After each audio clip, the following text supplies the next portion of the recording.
Welcome back. I'm Alfred Lambremont Weber, and today we have an extraordinary guest who is a multidimensional healer and musical artist with a great tale that I'll let him share with us. Welcome, TruthSeekah. Thanks for having me, Alfred. It's a pleasure to be here. I've been listening to your work for years now, and whenever I was going through my process of awakening, I was looking for like-minded people doing interviews and podcasts talking about the situations that I was going through, and I was led to your show probably 4 years ago and been listening ever since. So it's a pleasure to actually be here, and for those people who are coming up with those same questions that I had, they want to know about these situations that they're having, these dreams, these visitations, these visions and everything. So hopefully they can get some understanding today and be in the same position that I was 4 years ago listening to your show. Thanks for having me.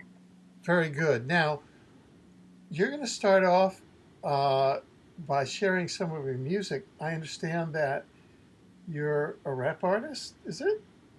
Yeah, I do esoteric and spiritual hip hop about a lot of my experiences with extra dimensional beings and aliens and angels and trancing out and things like that. So yeah, I try to take that and put it in a form of music. So I do esoteric and spiritual hip hop is what I call it.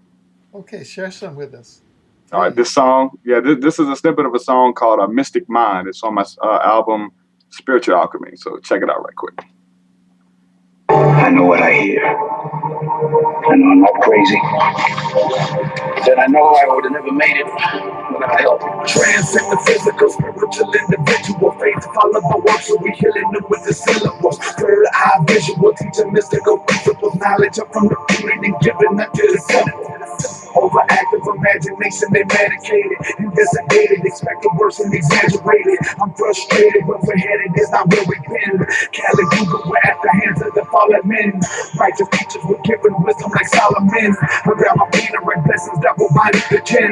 God's breath and I feel it like I'm feeling the wind. I come to far to look back and start over again. Stimulate your mind, you seek and you will find the kingdom that's inside. Wake up and realize you need nothing that's outside. The blind leading the blind, Pharisees and false scribes. Religion will only blind. The truth is the mystic mind. One begins to prophesy. Dreams and visions dwell inside. Resonate and start to shine. To a place where I reside. Ancient way to space and time. Jacob's ladder, I will climb deep into the mystic mind. The truth is the mystic mind. One begins to prophesy. Dreams and visions dwell inside. Resonate and start to shine. To a place where I reside. Ancient way to space and time. Jacob's ladder, I will climb deep into the mystic mind.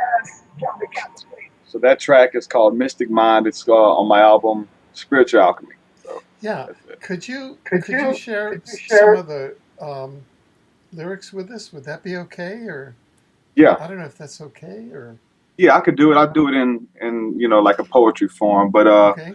the verse starts out and basically that song is about receiving telepathic thoughts, telepathic communication, whether it be from higher beings, whether it be from God, the Elohim, angels. And I try to take that and put it into a poetic sense. Mm-hmm. So at the very beginning of the song, I've got different samples and stuff like that. So there's a sample from the movie, The Book of Eli, where he's talking about hearing this voice and he's hearing this voice and he follows the voice his whole life. And so everything that he does by following this voice, and the voice has led him down every path that he's on. So it's kind of symbolic for us. It's just following the voices, following the synchronicities and things like that. So the song starts off, it says, transcend the physical, spiritual, individual. Faith followed by works, and we're healing them with the syllables. Third eye visual, teaching mystical principles. Knowledge up from the prudent and given unto the simple. An overactive imagination, they medicated and dissedated, expect the worst and exaggerated. I'm frustrated, where we headed is not where we've been. It's Kali Yuga, we're at the hands of the fallen men. Righteous teachers were given wisdom like Solomon. I grab my pen and write blessings that will bind up the jinn. It's God's breath and I'm feeling it like I'm feeling the wind. I've come too far to look back and start over again. Stimulate your mind, you seek and you will find the kingdom that's inside. Wake up and realize you need nothing that's outside. The blind leading the blind. Pharisees and false scribes, religion will only bind. When truth hits a mystic's mind, one begins to prophesy. Dreams and visions dwell inside, resonate and start to shine. To a place where I reside, ancient ways through space and time. Jacob's ladder I will climb deep inside the mystic mind. Beautiful, beautiful. Thank you. That is very profound. Um, could you share with us your journey, which has been, you've also written a book about your journey, is that correct? Yes, I just published a book, my first one. It's actually entitled "The Testimony of an Ex-Witch," and I speak about my childhood getting actually involved in black magic and witchcraft, and opening up doors that I wasn't able to close at the time, and led me down a pretty scary path. I've seen entities appear to me, and heard voices, and seen shadow figures, and was actually tormented by opening up these doors. And it was when I finally hit my knees and called out to God, and needed assistance from a higher power, is when my life totally transformed in the year 2000. And I write about all that in the book. The testimony of an ex-witch is available at TruthSeekah.com. Truth SEEKAH.com. Right. So when you were reciting those verses, you're speaking from a deep experience because you've been there. Yeah. You've been there with the Yes. jinn, Yes. so, Yes. so to speak. So could you start with your journey and kind of sharing with us how it began? What was your evolution in this kind of multi-dimensional dark to light Mhm. journey? Well, I started having different experiences as a kid. These different supernatural experiences, waking up in my room with the the shadow people, and having beings laying on my chest, and I couldn't breathe. And I had that as a kid, so I knew that there was something deeper to this reality. That there was something there. I didn't know what it was, but I know I had that experience, and so that kind of opened up the door for me to, my curiosity to watch different occultic movies, and different supernatural movies as a child, and I was really fascinated with it. And I got into a lot of the darker music at the time, was like Marilyn Manson and Korn lyrics and stuff like that. I was real big into the gothic scene, and um, basically opening up some doors. We wanted to get involved in spirituality, and I became a Christian at the time. And I really had a profound experience in 1998 where I confessed my sins at a prayer meeting with some friends, and I felt this immense heat overwhelm me and take over my whole body. I felt this burning sensation go out through my whole body, and I felt like I was cleansed from all the evil that I had done in my life, all the lies that I told, all the things that I stole, all the drugs that I consumed. And this was as a teenager. I had this experience, and it only lasted for a couple months. I tried to do the Christian experience, and I guess it wasn't for me. And I got plugged in school and started hanging out with the wrong crowds and stuff like that. So I got even deeper into a lot of the dark stuff, a lot of the dark witchcraft, and we were just kind of mixing everything together, dealing with Wicca, Satanism, um, different stuff with Aleister Crowley. We just mixed it all together. So there was really no formula that we had. It was just a little bit of everything. And I had a guy who was he was like a warlock, and he was basically discipling me. And he would teach me different spells and incantations, and his involvement with the craft was real deep. He was really advanced in his art. And so he would tell us stories, and we'd hang out over there. And there was an instance where I stole something from his house. I was living in Louisiana at the time, and I came to Alabama just for the weekend, and I was stealing stuff from my different friends, because when I would go back home, I'd have all this stuff. It was like video games and CDs and T-shirts and things like that, necklaces and jewelry. And I was staying with him for a night, and I stole some video games, and I put them in a bag across the street at my other friend's house. And so my mom was supposed to come get me to bring me back to Louisiana. She was coming to get me and my cousin, and she didn't show up. She said she was going to be a couple of days late, so we had to find somewhere to stay. And whenever this happened, we were going to stay with him again. So we were hanging out, and it was kind of like a party atmosphere going on. A lot of people was drinking, and they was about to start smoking a joint, smoking some weed. And me and my cousin, you know, we wanted to smoke. And somebody walks through the door, one of my friends, and he's holding some of the video games that I stole from the Warlock. And he hands it to him. And on this particular night, there was a lot of guys there dressed in all black that I'd never seen before. They were all older gentlemen.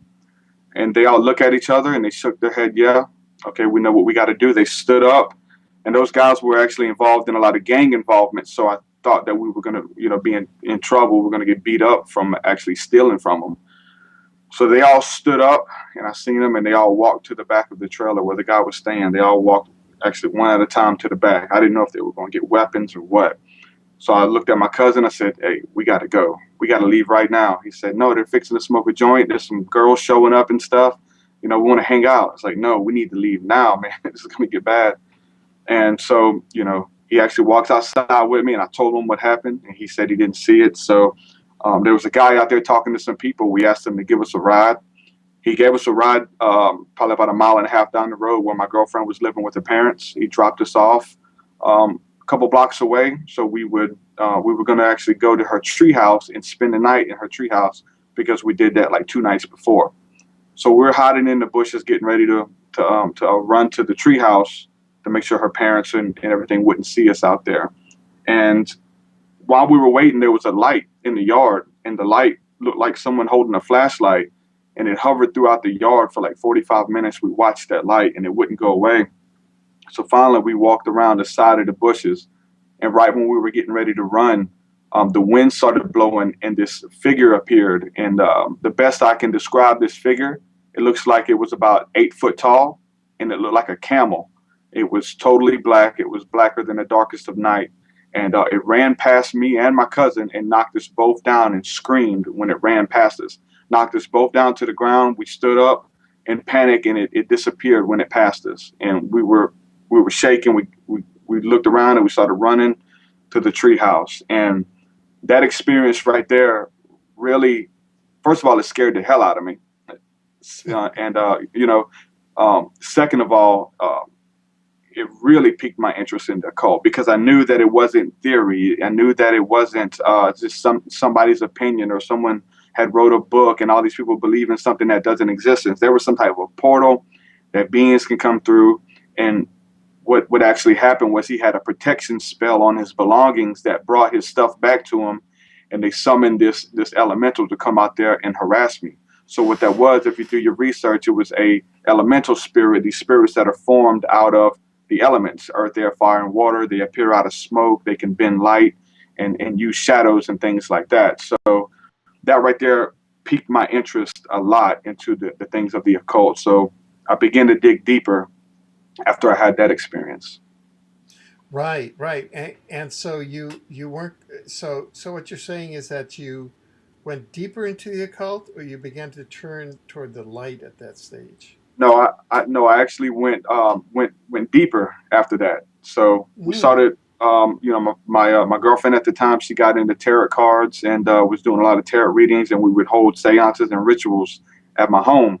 And I was at the point where like I knew that something existed on the other side, but I hadn't quite made contact personally. So I would do these different mantras and meditations and chants out of all these different books. And I would really just lay on the bed and open up my mind to any type of entity that wanted to come through. Like I just wanted to be touched by the divine. I wanted to see something again, you know? So I would do all this stuff, and eventually they came through. Eventually I started hearing voices in my head and seeing shadow figures all throughout my house, sitting on the couch watching TV, and figures would run past the TV really fast, seeing beings in the doorway and things like that. And I eventually started getting really sick, coughing up blood.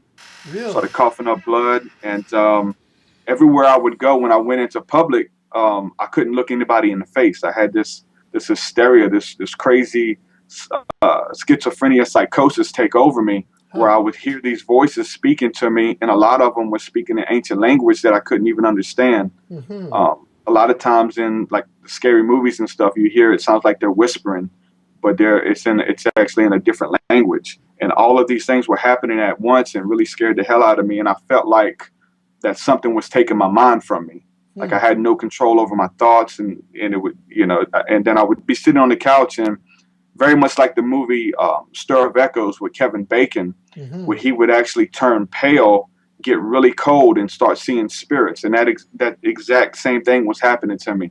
I'd be sitting on the couch and I'd get really cold. My skin would turn white. I'd start shaking and I'd start crying. And I would start seeing these colors and these shapes and these spirits all flying around, talking to each other. And I couldn't understand them. And then I would zone out of it. And it actually scared the hell out of me. I ended up opening up some doors that I wasn't able to shut, and I didn't know what I was doing. And that's when I hit rock bottom and actually started calling all types of churches and things like that, trying to get some help, telling them, you know, leaving messages on their voicemails, telling them that I felt like I was possessed by demons and I needed help. And so after calling all these churches, one pastor called me back, and he came over to our house, and he prayed with me. And he would actually pick us up and bring us to church and pick us up and bring us to Bible study and things like that. So we got plugged in to that church in Louisiana. And then we moved from Louisiana to Alabama, where we knew everybody around here. And we got plugged into church. And this was in 2000. And so I had the Christian experience from 2000 and until now. And so being involved in actually studying the Bible and being involved in, you know, Bible theology, I ended up finding through spiritual experiences that, you know, that the Bible was true, and that a lot of the spiritual experiences that that Paul and Jesus had and the disciples of Jesus had were very much similar to that of the people involved in the occult, or what the world would call the occult. We're talking about going into trances, having dreams, seeing visions, hearing heavenly voices, angelic visitations, telepathy, things like this. And that started to pique my interest because I was still having these experiences as a Christian, but they were like in a positive manner. It wasn't like negative demons approaching me, trying to speak to me. It all became angelic. It went from dealing with these lower level entities to dealing with angelic beings that you know, brought messages to help people and was able to read people's auras and vibrations and pray for people to have healings and stuff like that. And all this was happening. So about 3.5, 4 years ago, I began to have a deeper awakening, and got involved with stargazing, just spending time gazing at the stars and seeing the stars begin to move, and seeing craft come out of certain stars and go pose as another star. And so I began to pray and ask God, like, you know what I'm saying, what is this? Like, it's just the beings that have our greater good in mind. If this is the Elohim, which is mentioned of in the Bible, if this is the seraphim and the cherubim mentioned of in the Bible, if they have my greater good in mind, will you let me see them? And I begin to see them more often. I begin to see them almost every time I went out. And they begin to communicate. They begin to send different telepathic thoughts and basically tell me that they were the ones that were watching over us since the beginning. They were our creators.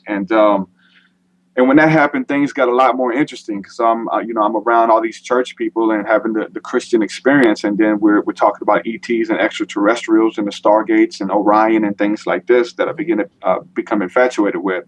That's when I was led to your show. I was actually led to the work of James Gilliland as well. Oh, sure. And the podcast that you had, with him, I listened to that about 7 or 8 times.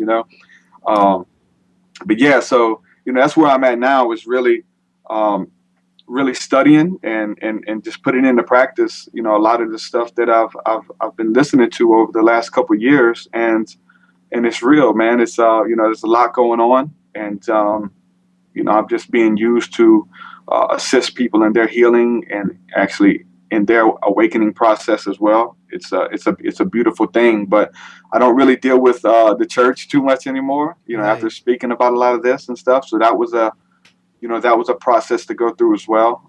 Being shunned and being, gossiped about and everything, because I did, Christian rap for, right. A long time. So from doing that and being kind of a, celebrity and a big name in that genre, start talking about, like I said, Stargates and telepathy and things like that. They start blogging about you and you start hearing all type of stuff. So that whole process was something to go through as well. So, I mean, I'm here now, and I'm enjoying life.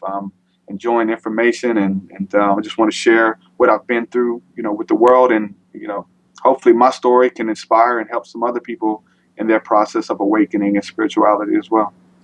Have you come across the term starseed at all? Yeah, yes, sir. Yeah. Yeah. Do you identify with that term? I identify with a lot of the traits, but the same thing as far as like a star seed or indigo children and things like Yeah. that. I really try to stay away from a lot of the labels and stuff and say that that's what I am. I'm this or I'm that, because I feel like it kind of puts people in a box or whatever. Yeah. But I definitely resonate with a lot of the features that those children possess. So Yeah. Yeah. When you were talking earlier about the first phase, let's say that you went into, especially after you had the experience at the treehouse, or right around the treehouse, the word that kept on coming up for me was archons, mhm, and kind of an archonic infestation. mhm, The archons being the some other cultures call them jinns, because I mhm. know that you mentioned jinns. Is this something that you've been studying at all? The archons Yeah, activity? I mean, I've recently, done the different research um, with these entities under that name. That's kind of a new name for me within the last year or so. Yeah. But basically, what we would call jinn or evil spirits or unclean spirits, they're actually called different things by different peoples or different religious groups as well. But I believe we're talking about the same thing. I believe we're talking about these negative energies or Yeah. these different um, disembodied energies as well that feed off of positive energy, and much like like a virus or a parasite would actually feed off of the life of another organism. And in the spirit realm, that's like the best way to actually present it. Is that's exactly what's going on. Many people are actually dealing with these entities that are causing depression, anxiety, fear, doubt, worry, and all of these things, and it's not walking in our full potential. So we're coming out of that. I had a lot of what we would call exorcisms and stuff that I actually had to go through in this process, and so now I'm actually helping other people come out of it as well, other people who have these different demonic entities on them, hearing voices, and have different habitual addictions that they can't seem to quit. And a lot of times, this is these demonic and archonic entities that are dealing with them. And so, basically, what happens is they're disembodied spirits, and they want to feel pleasure. They want to taste food. They want to feel pain. And the only way that they can do this is if they have a body. So what they do is they get on people or they leech on them, and they suck off of their energy, and they try to send forth vibrations and thought frequencies and thought patterns that will promote them to do most of the time these negative acts, whether it's killing, raping, cutting themselves. A lot of teenagers are involved in that. I was involved with it, and it's this overwhelming gratification when they do it.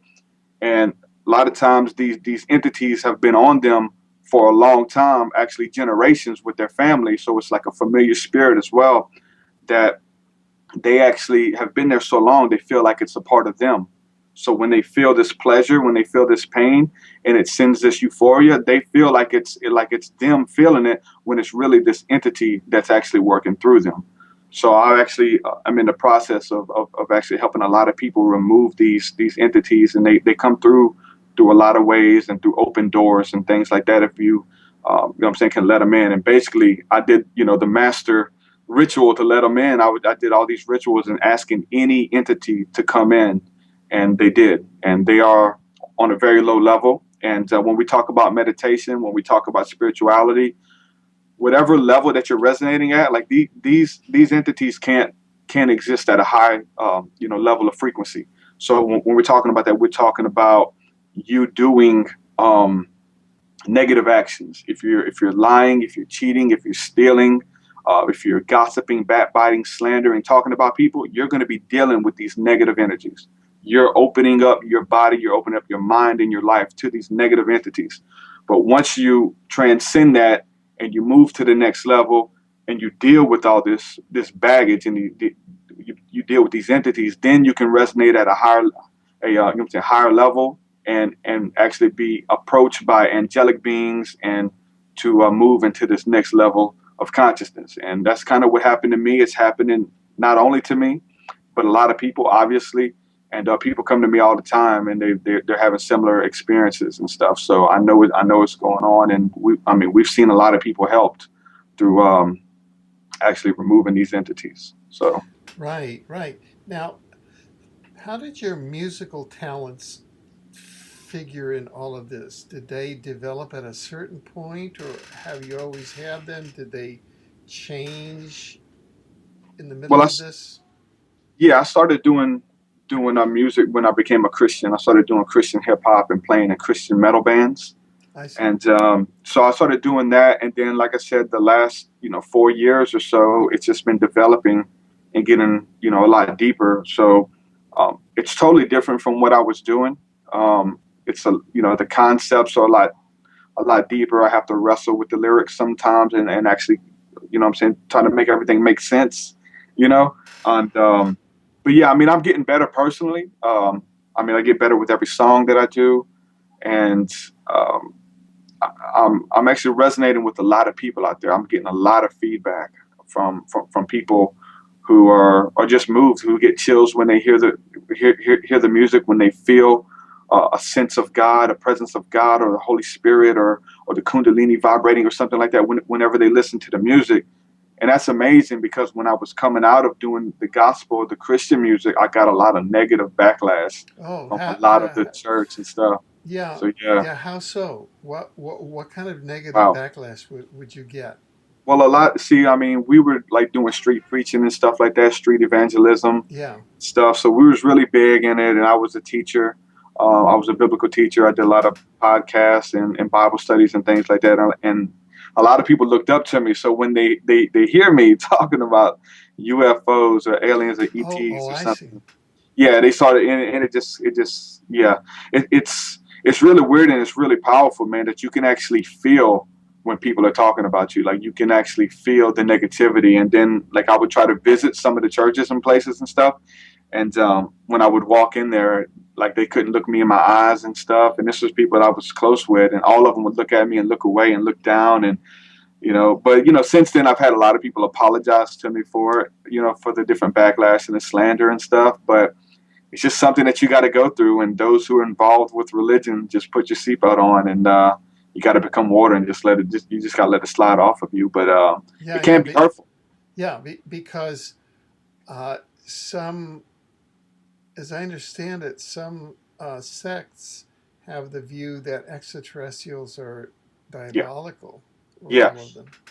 The majority of Christian content that you'll find out there on YouTube or just on the internet is going to tell you that ETs are demonic. And whenever I started to actually get into this and look it up and have the experiences, I was doing it as a Christian. So I was led to the work of Steve Quayle, Lynn Marzulli, all these guys who have the same notion or whatever, that aliens are demons and they want to possess you, or they want to abduct you and probe you and things like that. So I did about a year's worth of study under these guys with their material and stuff, until I began to just say, okay, let me just look at the information for what it is. Let me not approach it with a biased standpoint. Like, okay, I'm approaching it as they're all demonic and they want to abduct you, and they're demons who have found bodies or something like that. And I was led to the work of Dr.Steven Greer, David Wilcock, which is a huge inspiration with his work and stuff, and listening to your interviews and Project Camelot and things like that, and stuff started to make a lot more sense. And then I started having my own experiences, and they began to move to the next level. And I never had a negative experience with ETs. I was really afraid of them as a child because of the movies and things like that, and Fire in the Sky, and those type of things. So when I began to have different ET experiences, or seeing craft come down above my house, the first thing was that fear, like, oh my God, this is really happening. I'm going to be abducted and I'm never going to, see my family again. They're going to take me away and lock me in a pod somewhere like they, on that movie. So there was a lot of fear and hysteria that I had to get over. So now I use my music and I use my platform to kind of promote a CE5 contact and things like that. And people can go out and stargaze and have their own experience and not, just have this in theory or listen to somebody like me or Stephen Greer and hear all their stories, but for you to actually go out and make contact yourself and have your own experiences. And really the term abduction, I haven't heard that term in a very long time of people talking about they're being abducted and probed and things like that. I think what we hear now is the term contactee more than we hear the word abduction. So. Right. Well, could you describe for us some of your interactions with, not on the negative side, but rather on the positive side, if you'd like to do that? Yeah, a lot of it you actually make contact through meditation. Through meditation and getting your body and your body, your spirit, and your mind as one, and you're centering yourself, and you just start with the intention, because everything that we're talking about with spirituality, whether you're dealing with the demonic, whether you're dealing with the angelic, it's all with the intention. If you set the intention out there that you want to, make contact with higher beings that have your best, your best future, your best, at hand, you're going to make contact. If you're trying to contact negative entities, you're going to contact them. So whatever you go into the spirit realm trying to do, you're going to get it. Whatever you're looking for in the universe, is the way the universe is set up. You're going to find what you're looking for. So mine really started through having a lot of different experiences through meditation. I've had a lot of experiences in church with different Christian brothers, like doing different prayer meetings or something, just a couple guys getting together and actually praying for one another. And these guys were actually open to a lot of these things and having experiences as well. So we could kind of confide in one another with still having like a core belief in Christ and a lot of teachings in the Bible. We could still confide in one another. So we had an experience where we were all sitting together in a circle praying. It was actually three of us, and I felt this strong energy hit my body, and I seen a bright white light. Whenever I closed my eyes, it took up my entire vision, and I felt love. I felt radiance all hit my body and enter me. I started shaking, and they were holding my hands, one person on each side, sitting in a circle, and my body jolted back, and I started screaming at the top of my lungs because I felt tremendous joy, and I seen this being in white. So what it was a being that was actually emanating light. I don't know if some people want to say it's Jesus or whatnot, but when it happened, they was actually able to feel the energy coming off of me, and it felt so good. It felt so euphoric to them that they didn't want to let me go. So they actually had it pulsating through them too. And it was funny because the guy who owned the home was a little scared because I think it was like 12 at night, and I was screaming at the top of my lungs that I felt this immense joy, but at the same time, this deep, heart-wrenching pain for humanity, that these entities care for humanity, that they care about the way that we treat each other. They care about the way that we treat the planet. They care about what we put into our bodies, and they want us attuned to this higher level.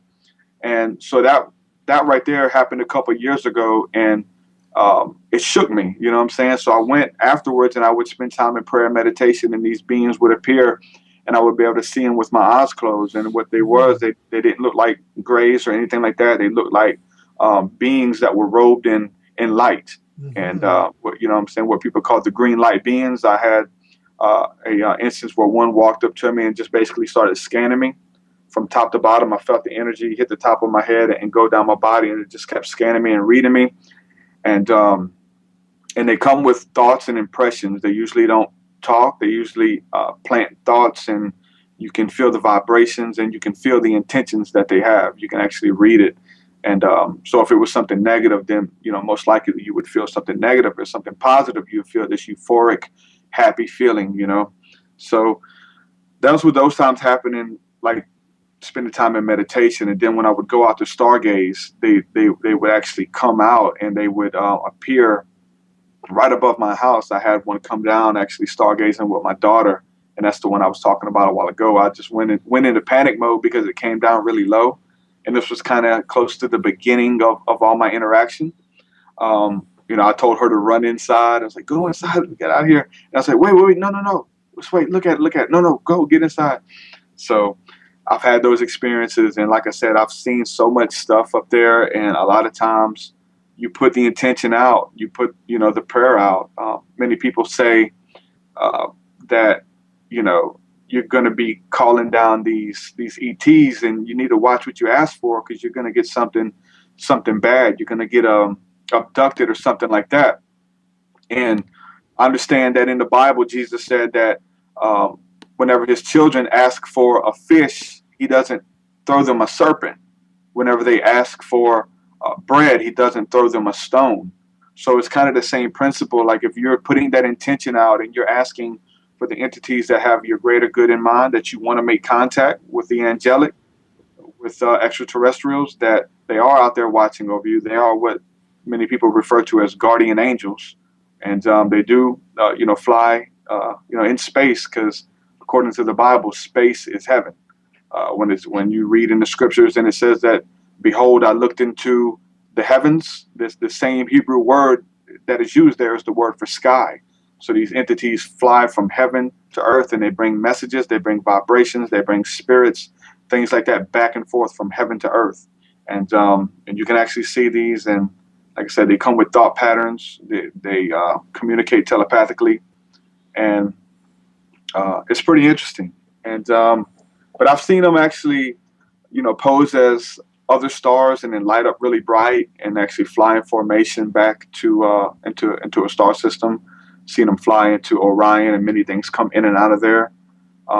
There's a lot of videos on the internet that you can watch that are very similar to things that I've seen. People using night vision goggles and seeing them fly, that are actually flying in formation.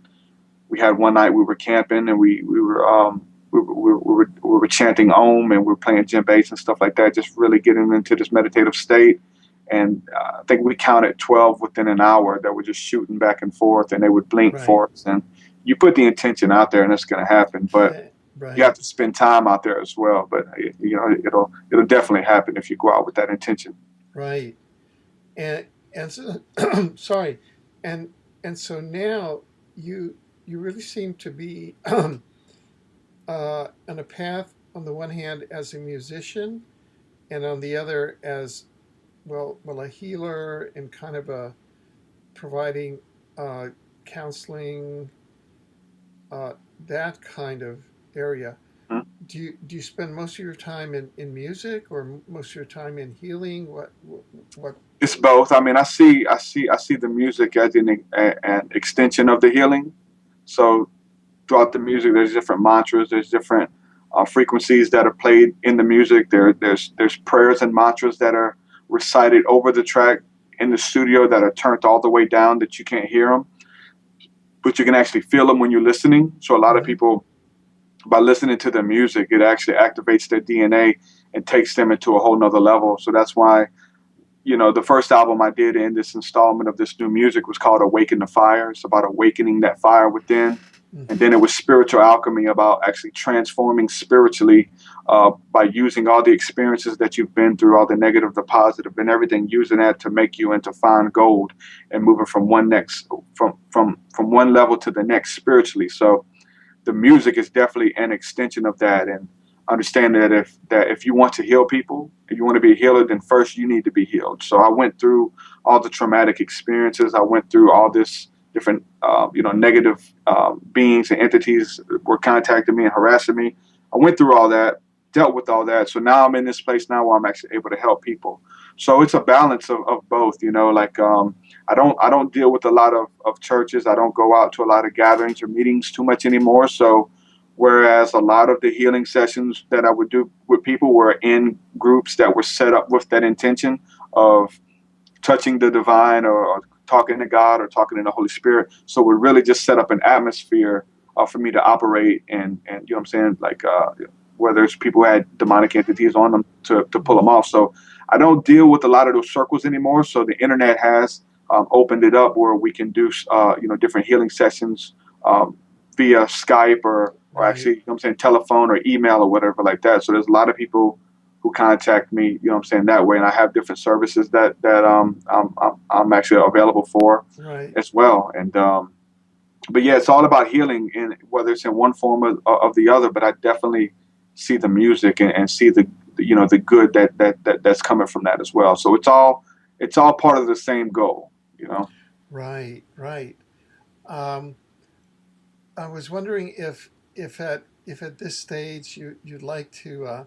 We're kind of coming to the end of the segment, and I was wondering if you'd like to share with us another bit of music. Yeah, let me think of one that I can do right off the top. Let's see. I'll actually, you know what? I actually just wrote one today. Okay. And I'll read this to you guys. Let me Okay. just give me 1 second. I'll pull it up. I wrote one today that I just did for somebody, and here it is. It is. Do what thou wilt shall be the whole of the law. As we focus on inner being and see our problems solved. Built to win, they say I'm destined to lose. I look to no man for no answers. Look within and keep cool. Spirituality is very natural to me. The angels are proud of me, revealing the signs and guiding me.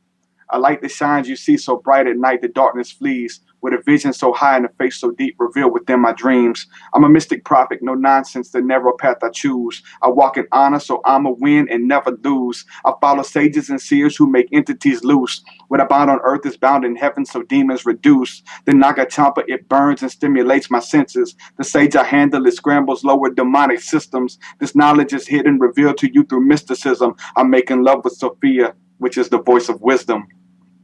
I just wrote that today. Wow, that's beautiful. Yeah, just wrote that one today. A little shaky. That's really beautiful. Thank you, sir. So how can people access your music and access your books and you know, your healing and other things? Yeah, everything I have to offer. I just launched the website today. It's like the master site of everything I've done, putting it all on one site. Which is TruthSeekah.com, Truth, SEEKAH.com. So all of my music, all of my podcasts, my interviews, my teachings, my albums, my MP3s, everything is on there, TruthSeekah.com. And I definitely like to, answer questions when people, people have questions, they email me and stuff like that. So definitely available to the public, and I enjoy doing what I do. Oh, great.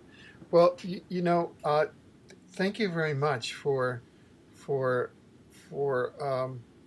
reaching out to us and for sharing with us your creations and your story, and for taking time out today to come on to our program. Thanks so much for having me again. Yeah, sure. And I think that this is a real treat for our viewers because it's something that's completely different. Yeah. But at the same time, it's very much within the framework of our programming to show what the dimensional ecology is like and how there's all these different aspects to it. So we look forward in the future. Perhaps you can return from time to time as things move and develop. So thank you. Would definitely love to. Like I said, thanks again. I just feel so honored that when I was having my awakening process, I came to your channel, your podcast, your interviews, and I found what I needed. So I just see a lot of people coming here watching this interview, being in the same position that I was in. So actually being able to learn from this conversation that we had as well. So thanks for having me on. It's a pleasure. Thank you so much. Wonderful. Thank you. Take care. You too. Bye-bye.